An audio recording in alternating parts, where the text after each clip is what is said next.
Hi, I'm Elle, and you're listening to the first solo episode of the Enneagram and Popcorn Podcast. You're listening to episode 8, Bones, which you can watch on Amazon Prime.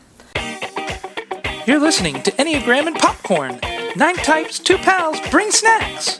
Join Penny and Elle as they talk all things Enneagram and entertainment. And of course, what would binge watching be without snacks? And now your host, Penny and Elle. It should be noted that I am by no means an Enneagram expert. I'm not here to type you, but I do love talking about it. If you're looking to find your Enneagram type, I recommend working with a licensed professional and reading some of the great books in the resources section in the show notes. Also, our opinions about these amazing characters are my own, and I want to hear your opinions too.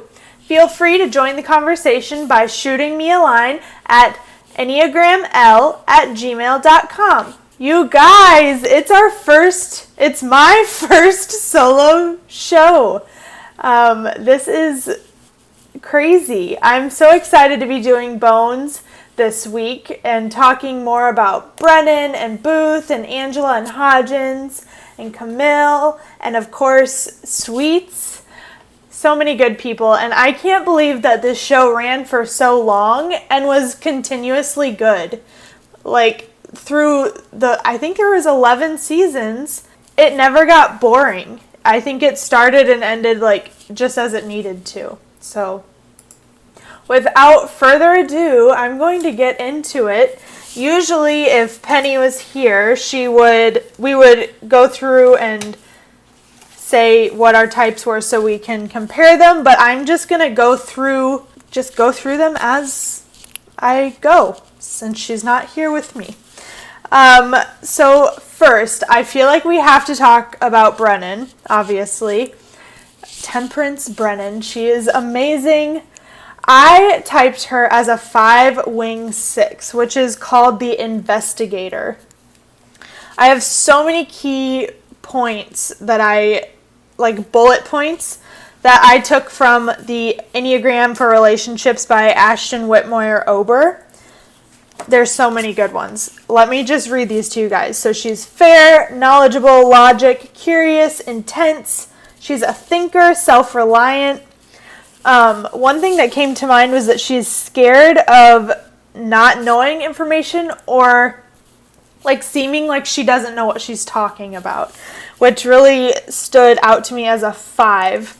And then she also, the reason I put a 5-wing-6 is because she struggles with being logic when it comes to the people she's loyal to. So she's willing to bend the rules for her father countless times it seems like she bends the rules for her father. But she is guarded and courageous, which are also 6 qualities. So what are your guys' thoughts on Brennan? I say she's a 5-wing-6. What do you think? Do you think I'm right? Do you have a challenge number for me? I would love to hear your thoughts.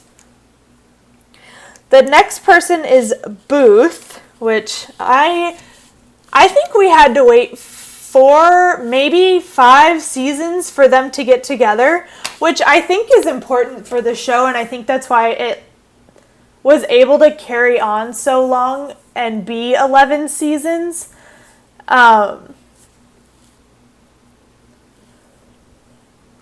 Because they pushed off their relationship, they were able to have lives outside of just them being a couple before we get to know them as a couple, which I think is super important.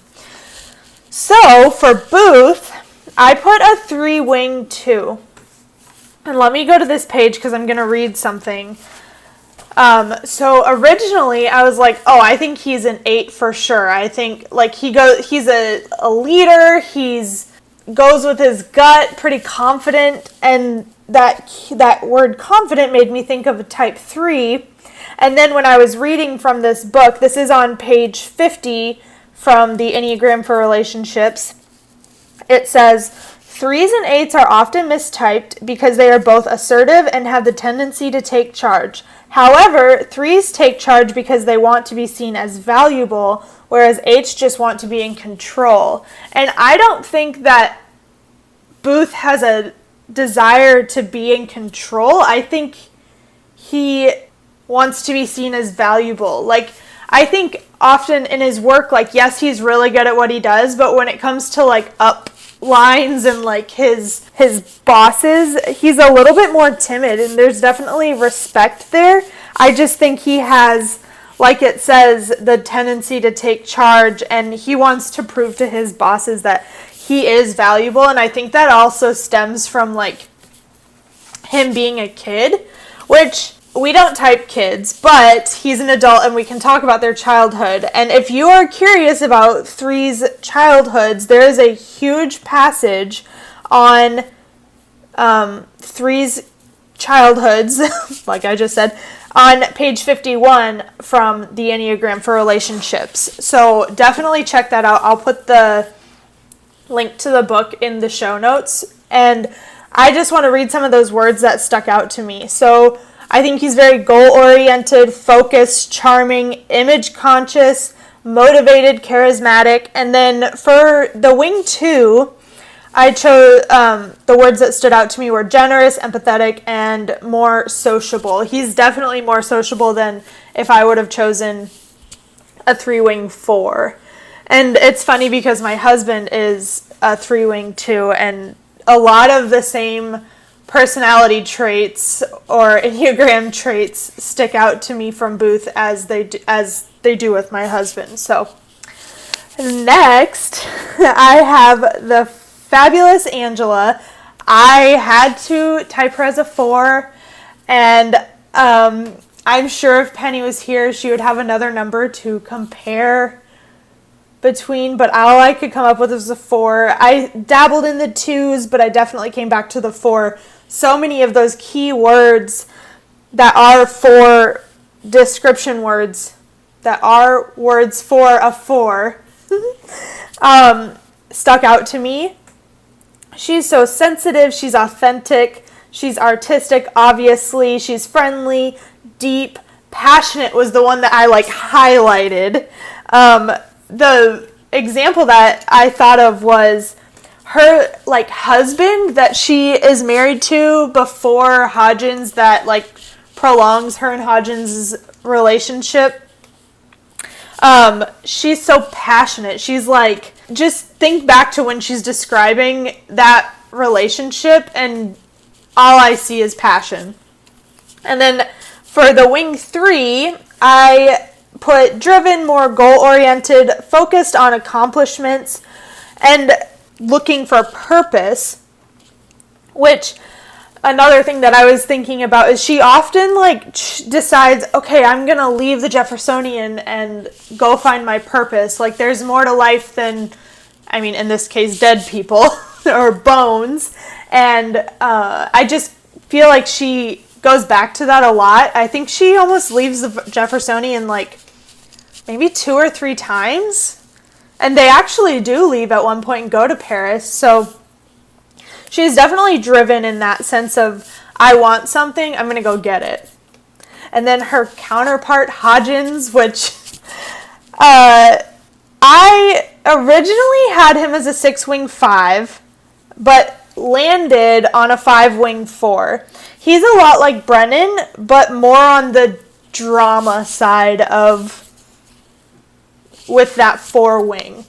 He often says, like, in episodes, if Brennan is struggling to have, like, empathy for something, he's like, I understand her logic behind that, which I definitely think is a 5 thing. But then some words, researcher, investigator, sensitive, a bit more, like, feelingsy, which the investigator side, he is always coming up with a new, like, we're going to put meat all over this fake skeleton and then blow it up and see if that works. Like, I don't know. I think he's definitely a 5-wing 4.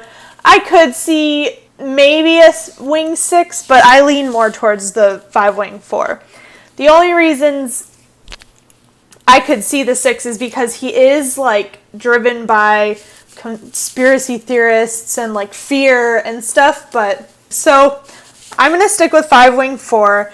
You guys let me know what you think. Okay, I have 2 more people. The show is so fast when I don't have Penny's ideas to bounce off of.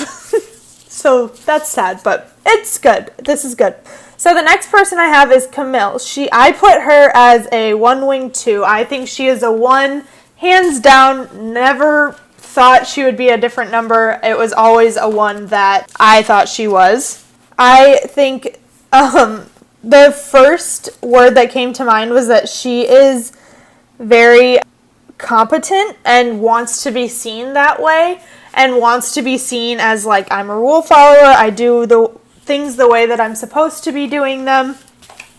Like, in the very first episode where she comes in, I don't remember, I think it's season 2, Brennan and Hodgins are sitting in Brennan's office, and they're like, where did this girl even come from? Like, is she even qualified to do the job? Because Brennan was also up for that promotion, but since she was out of town, she didn't get it, blah, blah, blah. All of that. And Camille walks in and basically, like, lists all of her credentials and is, like, wants it to be very known that she is competent to do her job. I also put a couple of words like wise, principled, and then, like I said earlier, independent. She is super independent, does not rely on anybody at all whatsoever in any of the relationships that she has throughout the show. And I put her as a wing 2 because she completely cares for her team. She is like the mama bear with rules. Like, that's the way I would describe her. And I would say that I'm going to read a little bit about the wings. A reformer who connects more strongly with their 2 wing is going to be more giving and helpful. They will make sure that others' needs are met. They also might struggle more with caring what other people think about them, which I think that part can come into play when she takes on her daughter Michelle. I believe that's later on in maybe like the 6th or 7th or 8th season. I can't be too sure. I will check on that. If you know, send me a message and correct me. But when she takes on her daughter, I think she definitely struggles a bit to wanting her daughter to accept her, or her adoptive teenage daughter, which that could be from an abundance of things. It could be, one, because she's a teenager and teenagers are hard. It could be because she did have that relationship with her prior to Michelle's father passing away. It could be a lot of things, but I definitely think she struggles with that relationship for sure. And then the last one that I did was Sweets. I know he's not in the whole show, but I couldn't not type him. I typed Sweets as a 9 wing 1. He's selfless, advice-giving, attentive, indifferent. At first I thought he could maybe be a 2, but oftentimes 9s are mistyped for 2s. And it says in the Enneagram for Relationships that it says 9s and 2s are probably the most common mistype on the Enneagram. These 2 types can look extremely similar. For example, both tend to avoid conflict and enjoy pleasing others by giving of their time, effort, and skill set. The main way to determine if you are a 9 or a 2 is to look at the motivations of the types. Are you a people pleaser to avoid conflict or negativity, or are you a people pleaser because you have a desire to be wanted? And I think he has a desire to avoid conflict or negativity. I think that has to do with his childhood a little bit, or it could also have something to do with the fact that he's so young and such a higher up position in his field. Everybody in the first couple of seasons he's there just give him so much crap for being so young, which is so funny to me, but he definitely proves his worth in the group for sure. And then I put one wing. I put a 1 wing I put one wing. I put a one wing because 9s with a stronger access to the one wing are more structured than traditional lines. But this also says that a 9 with a strong 8 wing is the powerful combination. This type is more assertive than traditional lines. So maybe he's a 9 wing 8. I might be going back on myself right now because he is like very deviously writing a book about Booth and Bones, and they have no idea, I'm pretty sure, for like until it's written.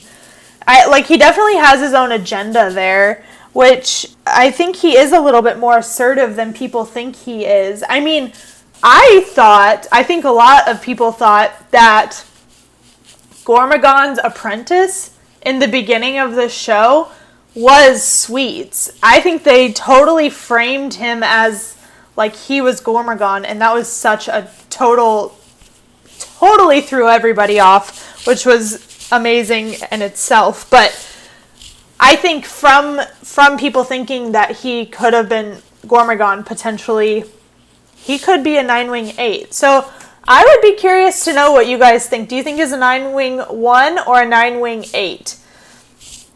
I would love to know your guys' opinions on all of these characters. Do you think I'm right? Do you think I'm wrong? I can't wait for Penny to listen to this and tell me her thoughts on my typing of these characters. But this was so much fun, and I can't wait for next month. Every month we will be doing a solo show and then one show together. Next month I will be doing Gossip Girl, so if you are a fan, stay tuned for that. It'll be in the first week of December. I think it's going to be a great show. So many personality types, and I think there's a lot to discuss. So if you have any questions or anything that you want me to touch on for Gossip Girl, definitely send those my way. EnneagramL@gmail.com. You can reach me there. Otherwise, we will see you next time, or I will see you next time. Our next show together will be New Girl, and we are really looking forward to that. So I will talk to you soon. Bye.